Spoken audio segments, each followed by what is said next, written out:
பொண்ணை வந்துட்டு படிக்க வைக்கிறீங்களா, வேலைக்கு அனுப்புறீங்களா, சும்மா வந்துட்டு கல்யாணம் பண்ணி கொடுக்குறீங்களா, அப்படியே வச்சிருங்க, ஏன் வந்துட்டு அரசியல் களத்துக்குலாம் அனுப்புறீங்கன்னு கேட்டிருக்காங்க. அதுக்கு ஏன் நீங்க அதை கேட்டும் கூட என்ன அரசியல் களத்திலே வச்சிருக்கீங்க? இன்னும்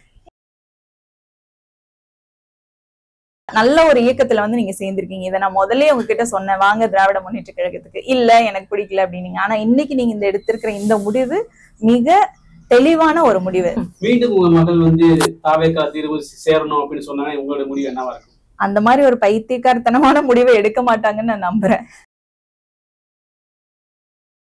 அவங்க கட்சியில போய் இணையறப்பவே நான் சொன்னேன், தாவேக்கால இணையறப்பவே சொன்னேன், நீங்க திமுகக்கு வாங்க, நல்ல ஒரு கட்டமைப்புள்ள கட்சி, சிறந்த ஒரு ஆட்சியும் நீங்க பாத்துட்டு இருக்கீங்கன்னு எல்லா இடத்துலயும் உங்களுக்கு எடுத்து சொல்லியிருக்கேன். இல்ல நான் தாவேக்கால தான் பயணம் பண்ணுவேன், இளைஞர்களுக்கு அங்கதான் முன்னுரிமைன்னு சொல்லி போனாங்க. இன்னைக்கு அவங்க சரியான ஒரு இதை புரிஞ்சுக்கிட்டாங்க. ஒரு கட்டத்துல ஏன்டா இந்த பொண்ணு நமக்கு பிறந்துச்சு ஏதாச்சும் யோசிச்சிருக்கீங்க? குடும்பம் எல்லாம் பண்ணப்ப யோசிச்சிருக்கேன், ஏன் பொண்ணா இருந்துட்டு நீ எதுக்கு இதெல்லாம் பண்ற அப்படிங்கிற மாதிரி யோசிச்சிருக்கேன்.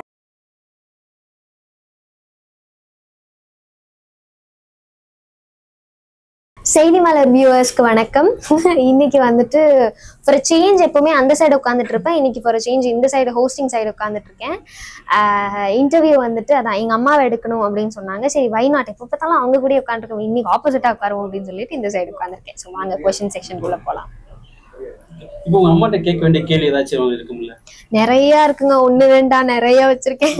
ஏதாச்சும் ஒரு 5 கேள்வி கேளுங்க. 5 கேள்வி. இப்ப வந்துட்டு என் மேல நிறைய நெகட்டிவிட்டிஸ் வருது இல்ல, உங்களுக்கு அதெல்லாம் பார்க்கும்போது ஏன்டா இவங்களை அரசியல் களத்துல விடாம பேசாம, ஏன்னா நிறைய ரிலேட்டிவ்ஸ், நம்ம ரிலேட்டிவ்ஸே காதுபட்ட நானே கேட்டிருக்கேன், பொண்ணை வந்துட்டு படிக்க வைக்கிறீங்களா, வேலைக்கு அனுப்புறீங்களா, சும்மா வந்துட்டு கல்யாணம் பண்ணி கொடுக்குறீங்களா, அப்படியே வச்சிருங்க, ஏன் வந்துட்டு அரசியல் களத்துக்குலாம் அனுப்புறீங்கன்னு கேட்டிருக்காங்க. அதுக்கு ஏன் நீங்க அதை கேட்டும் கூட என்ன அரசியல் களத்திலே வச்சிருக்கீங்க? இன்னும் எதுக்கு எல்லாரும் வந்து ஒரு பொண்ணை இருக்காங்க, ஒரு பொண்ணோ பையனோ வீட்டுல இருக்காங்கன்னா அவங்கள நல்லா படிக்க வைக்கிறாங்க, ஏதோ ஒரு வேலைக்கு அனுப்புறாங்க, அதையும் தாண்டி மக்கள் பணி செய்யறேன்னு சொல்லிட்டு நீங்க ஆர்வமா போயிருக்கிறது எனக்கு பெருமையா இருக்கு. நான் இதை வந்து என்கரேஜ் பண்ணமோ இல்லையா, நான் இதை வந்து டிஸ்கரேஜ் பண்ணக்கூடாது. அதனால நீங்க நல்லபடியா மக்கள் பணிகளை செய்யுங்க. நீங்க எனக்கு ஒரே ஒரு பொண்ணு, இன்னும் ஒரு 2 3 பொண்ணோ பையனோ இருந்திருந்தா கூட அவங்களும் மக்கள் பணிகள்ல போயிருந்தா இன்னும் நான் சந்தோஷம் தான் பட்டிருப்பேன். நார்மலா ஒரு ஃபேமிலியில என்ன பண்ணுவாங்களோ அதை பண்ணாம நீங்க அதையும் தாண்டி இல்ல நான் மக்கள் பணிகளை செய்யணும்னு போறீங்க இல்லையா. இந்த காலத்துல இளைஞர்கள், இளம் பெண்கள் இந்த மாதிரி போறது மிகப்பெரிய ஒரு விஷயம். நான் கட்சி பணிக்கு வந்தது இப்ப எனக்கு 42 இயர்ஸ் ஆகுது. 30 அப்படிதான் நான் கட்சி பணிக்கே வந்தேன். ஏன்னா ஃபேமிலி அது இதுன்னு எல்லாம் முடிச்சுட்டு அதுக்கப்புறம் தான் கட்சி பணிக்கு வந்தேன். உங்களுடைய ஆரம்ப காலகட்டத்தில் யாரு உங்களுக்கு முன்மாதிரியா இருந்த அரசியலுக்கு யாரு? எங்க அப்பா வந்து அதிமுகல இருந்தாரு. அதனால எனக்கு அவரு கட்சி பணிகள்ல இருந்தனால இப்படிதான் மக்கள் பணிகளை செய்யணும் அப்படிங்கிறது எனக்கு ஒரு ஆர்வம் இருந்தது. சின்ன வயசுல சில பொதுக்கூட்டங்களுக்கு அந்த மாதிரி எல்லாம் கூட்டிட்டு போவாரு. அப்போ அதை பாக்குறப்ப எனக்கு ஒரு ஆர்வம் இருந்தது. அதனால நான் கட்சி பணிக்குள்ள வந்தேன். பட் இவங்களுக்கு இது எப்படி வந்ததுன்னு தெரியல. ஆனா இந்த அளவுக்கு இருக்காங்க அப்படிங்கிறது எனக்கு ரொம்பவே பெருமையா இருக்கு. செகண்ட் குவெஸ்சன் வந்துட்டு, நார்மலா ஒரு அம்மாவா எல்லாருக்குமே அஃப்கோர்ஸ் ஹாப்பினஸ் தான் 20 வயசுல ஒரு பொண்ணு அரசியல் களத்துல வர்றது அப்படிங்கிறது. ஃபெமிலியாரிட்டியோட, நெகட்டிவ் ஃபெமிலியாரிட்டியோ பாசிட்டிவ் ஃபெமிலியாரிட்டியோட இருக்கிறது எல்லாமே வந்துட்டு ஒரு அம்மாவா அஃப்கோர்ஸ் நீங்க சந்தோஷமா தான் எடுத்துப்பீங்க. ஆனா ஒரு திமுக நிர்வாகியா நான் திமுகக்குள்ள இப்ப வந்திருக்கேன். இஃப் சப்போஸ் நீங்க இப்ப பகுதி மகளிர் அணி அமைப்பாளரா இருக்கீங்க, ஒருவேளை எனக்கு உங்களுக்கும் மேல ஒரு போஸ்டிங் அலோகேட் பண்ணாங்கன்னா நீங்க பொண்ணா அம்மாவா அஃப்கோர்ஸ் சந்தோஷம் தான் படுவீங்க. ஆனா ஒரு திமுக நிர்வாகியா 20 வயசு பொண்ணுக்கு நம்மளை விட போஸ்டிங் கொடுத்துருக்காங்களே, இவ கீழே நம்ம எப்படி வேலை செய்ய முடியும், இவங்களை நம்ம வந்துட்டு சகிச்சுட்டு எப்படி வேலை செய்ய முடியும்? அப்படி இல்ல, சும்மா எனக்கு உள்ள இருக்கிறது. ஏன்னா நான் வந்துட்டு தாவேக்கால பார்த்து சின்ன பொண்ணுனாங்க, நீங்க அதை எப்படி எடுத்துப்பீங்க அப்படின்னு தோணுச்சு. ஒருவேளை உங்க பொண்ணா இல்லாம வைஷ்ணவி வேற ஒரு வேற ஒருத்தவங்களோட பொண்ணா வந்து உங்களை விட ஹையர் போஸ்டிங்ல வந்து உட்கார்ந்தேன்னா நான் சொன்னா நீங்க கேட்பீங்களா? இல்ல 20 வயசு பொண்ணு இது சொல்றதெல்லாம் எதுக்குப்பா கேட்கணும் அப்படிங்கிற மாதிரி இருப்பீங்களா? திராவிட முன்னேற்ற கழகத்தை பொறுத்தவரையிலும் பெரியார் தோற்றுவித்த இயக்கம் நீதி கட்சியிலிருந்து திராவிட முன்னேற்ற கழகம் தொடங்கியது. அந்த கழகத்துல பாத்தீங்கன்னா பெண்களுக்கு, இளம் பெண்களுக்கு, குறிப்பா இளம் பெண்களுக்கு தான் முதல் மரியாதை. நீங்க வந்து என்னை விட ஒரு மரியாதை இருக்கா? இருக்கு, ஏன் நிச்சயமா இருக்கு.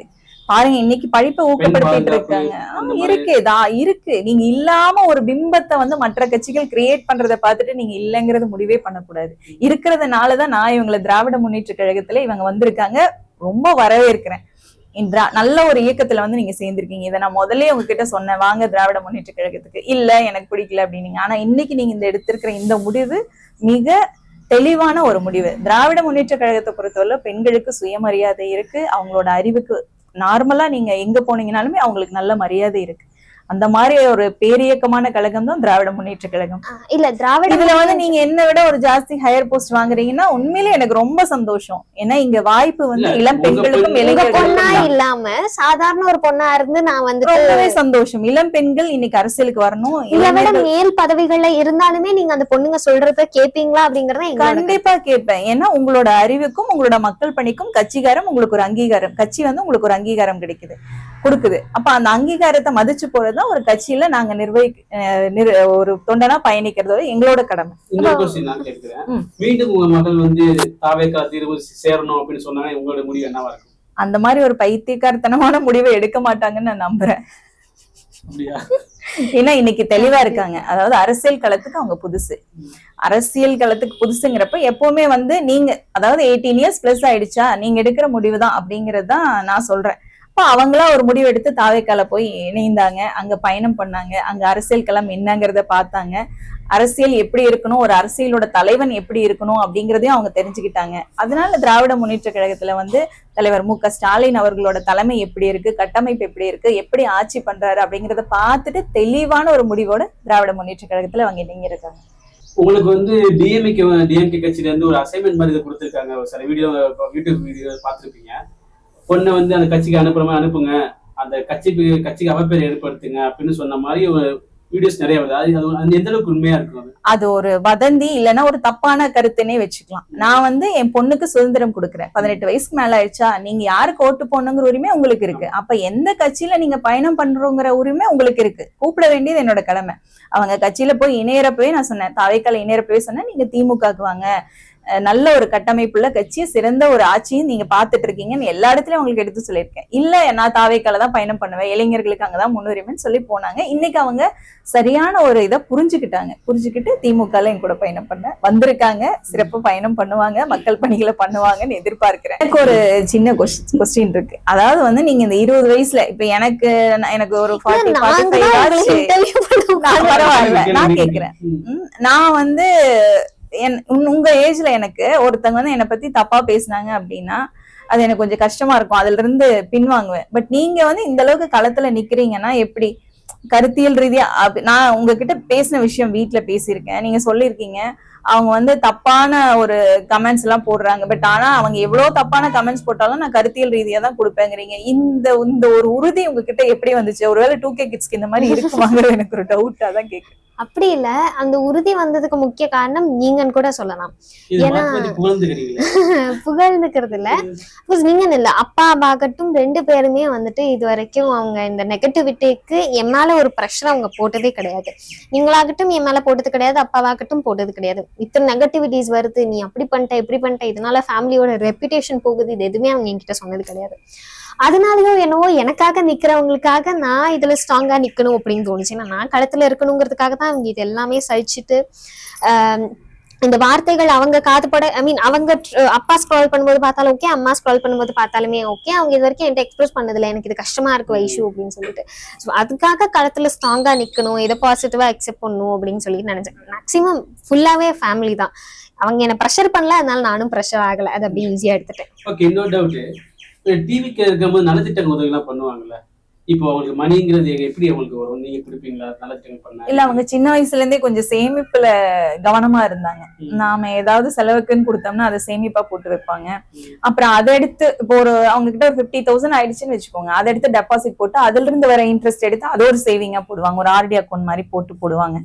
அதனால அவங்க கிட்ட கிட்டத்தட்ட சேமிப்பே பாத்தீங்கன்னா ஒரு 5 lakhsக்கு மேலேயே வச்சிருந்தாங்க. ஆனா அதை ஃபுல்லாமே மக்கள் பணிக்காக செலவு பண்ணிட்டாங்க. அப்படிதான் அவங்க பண்ணிட்டு இருக்காங்க. இப்போ ஒரு பிசினஸ் ஸ்டார்ட் பண்ணிருக்காங்க, ரியல் எஸ்டேட் பிசினஸ், அதுவும் போயிட்டு இருக்கு, பண்ணுவாங்க நல்லபடியா. ஓகே, இப்ப மகளோட நீங்க ஒப்பிடும்போது மகள் இந்த வயசுல இவ்வளவு பண்ணிட்டாலே, நான் அந்த வயசுல நான் எதுவுமே பண்ணல ஒப்பிடும்போது எனக்கு ரொம்ப பொறாமையா இருக்கு.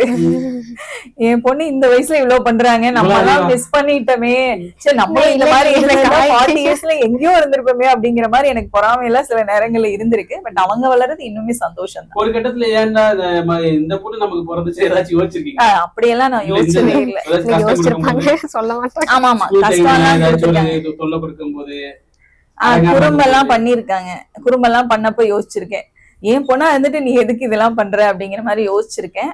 இல்ல என் வயசுல நீங்களும் அதெல்லாம் பண்ணிருக்கீங்க. என் பொண்ணா இருந்து ஏன் இதை பண்ண நீ சொன்னீங்களா, அது அப்படி என்ன பண்ணாங்க? அப்படி என்ன பண்ணாங்கன்னா ஏதாச்சும் அப்படி மறக்க முடியாத சம்பவம்னா அதாவது எல்லாருக்குமே வந்து அந்த பர்டிகுலர் ஏஜ்ல லவ் அப்படிங்கிற விஷயம் வரும். இவங்களும் அதெல்லாம் பண்ணாங்க.